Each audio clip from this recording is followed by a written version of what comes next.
വടക്കാഞ്ചേരി പരുത്തിപ്രയിൽ വീണ്ടും മരക്കൊമ്പ് പൊട്ടി വീണ് അപകടം.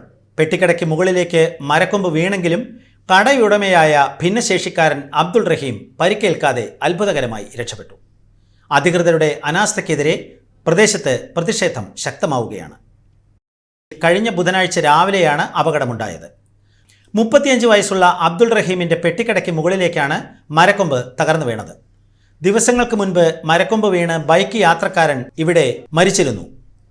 ഈ സ്ഥലത്തിന് തൊട്ടടുത്താണ് വീണ്ടും അപകടം ആവർത്തിച്ചത്. മരം മുറിച്ചു മാറ്റണമെന്നാവശ്യപ്പെട്ട് 2024 ഓഗസ്റ്റിൽ പൊതുമരാമത്ത് വകുപ്പിന് പരാതി നൽകിയിട്ടും നടപടി സ്വീകരിച്ചില്ലെന്ന് ആക്ഷേപമുണ്ട്. പ്ലാക്കൽ അക്ബർ, കെ അബൂബക്കർ എന്നിവരും അബ്ദുൾ റഹീമും ചേർന്ന് നൽകിയ പരാതി അധികൃതർ അവഗണിച്ചതാണ് വീണ്ടും അപകടത്തിന് കാരണമായതെന്ന് അബൂബക്കർ പറഞ്ഞു.